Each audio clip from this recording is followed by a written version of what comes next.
कई दिनों बाद गर्म खाना खा रहे थे तो ये हमारे रास्ते में बड़ा हिस्सा था, इसीलिए हमने पूरा मजा लिया। मुझे बहुत अच्छा लगा।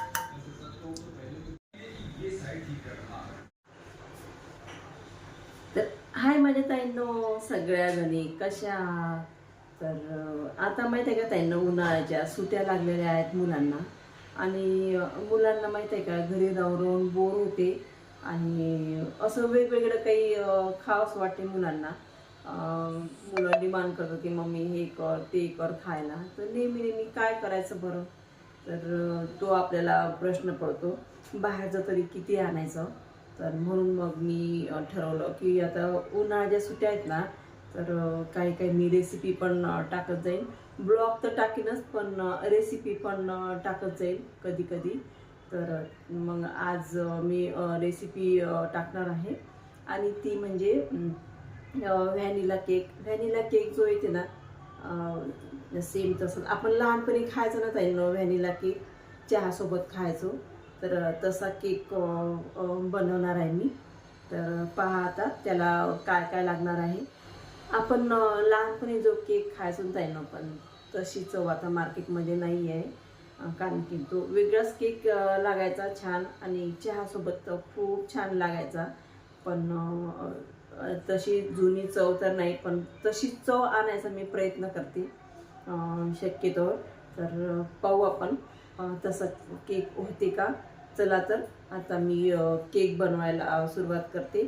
आणि पहिल्यांदा तुम्हाला सामान सांगते काय काय पाहिजे या केकसाठी. आणि एकदम झटपट होणारा केक आहे ताईंनो, जास्त सामान पण लागत नाही आहे, एकदम पटकन होणारा केक आहे. चला तर तुम्हाला आता रेसिपी आपलं सामान दाखवते काय काय पाहिजे. पहिल्यांदा तर याला व्हॅनिला इसेन्स, आपला व्हॅनिला केक आहे ना ताईंनो, तर व्हॅनिला इसेन्स पाहिजे.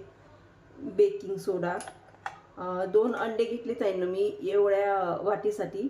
हा 1 वाटी मैदा आहे, याच्यासाठी मी 2 अंडे घेतले. आणि पाऊण वाटी घेतली पिठी साखर, आणि पाऊण वाटी घेतली तेल. चला तर आपण आता रेसिपीला सुरुवात करूया. तर ताईंनो, दूध सांगायचं विसरलेच होते मी. 1 कप दूध घेतला मी. जसं लागलं ना तसं आपण याच्यामध्ये दूध टाकून घेऊ.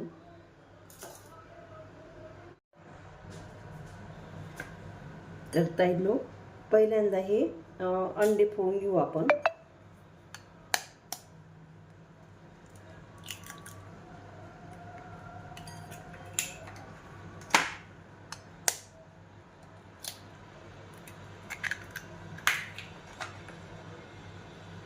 आणि ते नंतर व्हॅनिला एसेन्स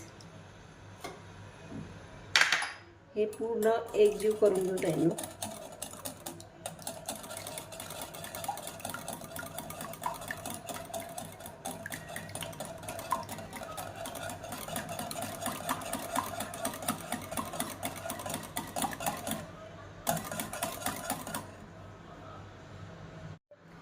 आता हे एकजीव झालं ताईंनो. आता आपण टाकू याच्यामध्ये पिठी साखर. पिठी साखर मी पाऊण वाटी घेतली. हे पण छान एकजीव करून घेऊ.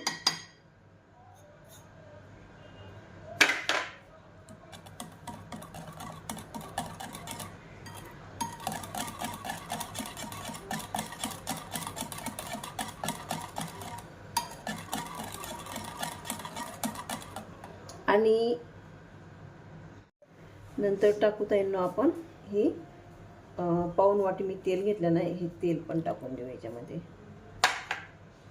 आणि हे पण छान एकजीव करून घेऊ आपण.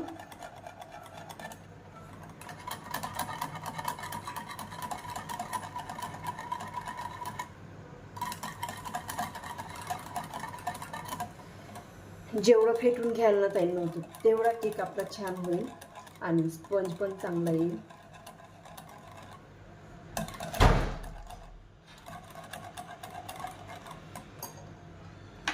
आता हा 1 वाटी मैदा, आणि याच्यातच मी बेकिंग सोडा पण टाकत आहे. हे सगळं याच्यामध्ये टाकून देते. आणि हे पण छान एकजीव करून घेऊ. आता आपण याच्यामध्ये सगळ्या वस्तू टाकलेल्या आहेत ताईंनो. म्हणजे बेकिंग सोडा पण टाकलेला आहे, मैदा पण टाकला, पिठी साखर पण टाकली, व्हॅनिला एसेन्स आणि मैदा पण टाकलेला आहे, तेल पण टाकलेलं आहे. आता हे चांगलं एकजीव करून घेऊ आपण. एकजीव केल्यानंतर मग आपल्याला थोडीशी दुधाची गरज पडली ना तर नंतर आपण दूध घेऊ. आता हे बघा ताईंनो, याचं तुम्ही स्ट्रक्चर पाहू शकता. बघा किती छान. आणि हे पूर्ण फेटून झालं ताईंनो, पाहू शकता. आणि स्ट्रक्चर पण पहा तुम्ही. हे पहा, एक पण अशी गुठळी नाही राहिली याच्यामध्ये. चला तर आपण आता हे जे पॉट आहे ना केकचं, याच्यामध्ये टाकून देऊ. पहिल्यांदा आपण याच्यामध्ये तेल टाकून घेऊ.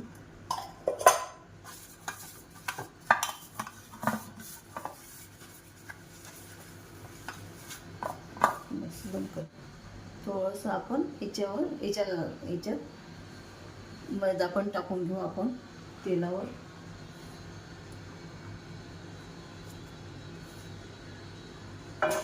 आणि सगळीकडे स्प्रेड करू आपण.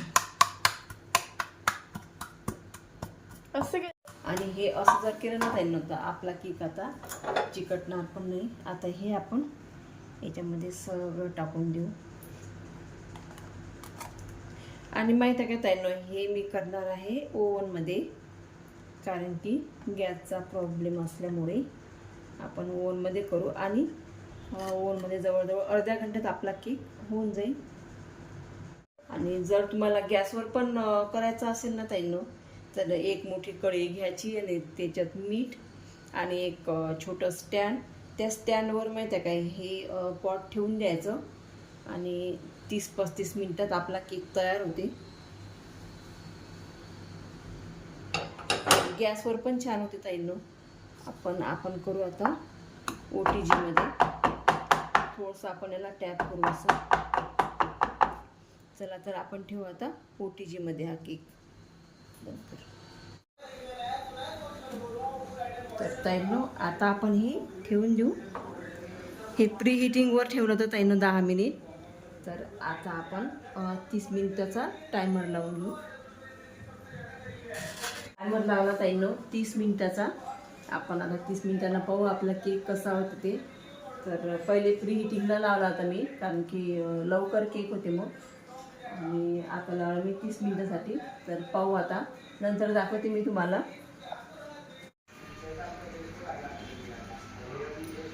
तर ताईंनो 20 मिनिटं झाले, पण आपल्याला माहीत आहे का केकचा वास येत आहे असा केक झाल्यासारखा. तर मी टायमर पण बंद केलं आणि केक पण काढून बघते झाला काय, पाहू आपण.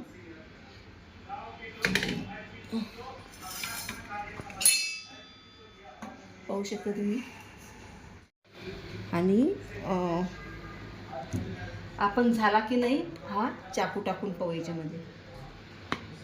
अरे वा, पाहता येईल काही चिटकलं पण नाही. म्हणजे आपला केक हा वरून जरी असा ब्राऊन दिसत आहे ना, पण आतून खूप छान झालेला आहे. आणि माहीत आहे का ताईंनो, या सारणच्या मानानं माहीत आहे का हे पॉट मोठं झालं. जर छोटं असं ना तर छान मस्त असा स्पंज आलेला दिसला असता आपल्याला, पण याच्यातही आलेला आहे. पाहू शकता तुम्ही. म्हणजे आपला केक छान झालेला आणि स्पंज एवढा आला ना ताईंनो, पाहू शकता तुम्ही. पाहू शकता किती दाबत आहे मी. खूप स्पंज आला. आणि पाहते आता मी.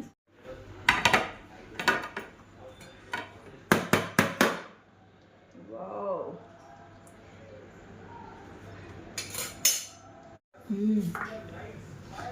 आणि ताईंनो पाहू शकता माझा केक किती छान झाला आहे. बघा स्पंज पाहू शकता तुम्ही किती छान आला. ताईंनो याचे करते मी तुकडे.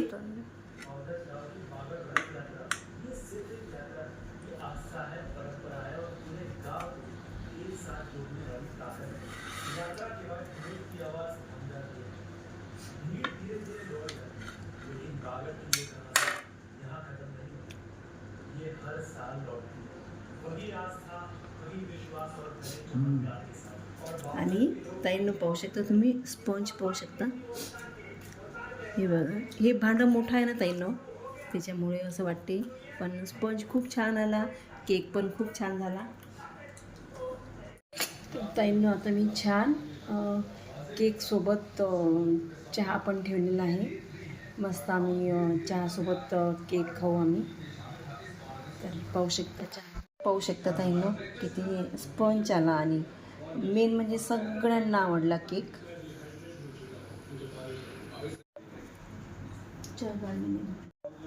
कई दिनों बाद गर्म खाना खा रहे थे और ये हमारे रास्ते का बड़ा हिस्सा भी था, इसीलिए हमने पूरा मजा लिया. मुझे बहुत अच्छा लगा. वैसे सच कहूं तो पहले आपका माहौल बहुत ही गर्म. चला आता आपण आता केक सर्व करू. चहासोबत मस्त केक एन्जॉय करू ताईंनो. आणि खरोखर केक इतका छान झाला ना ताईंनो. स्पंज तर आलाच, पण टेस्टी खूप झाला. आणि स्पंज पाहू शकता तुम्ही.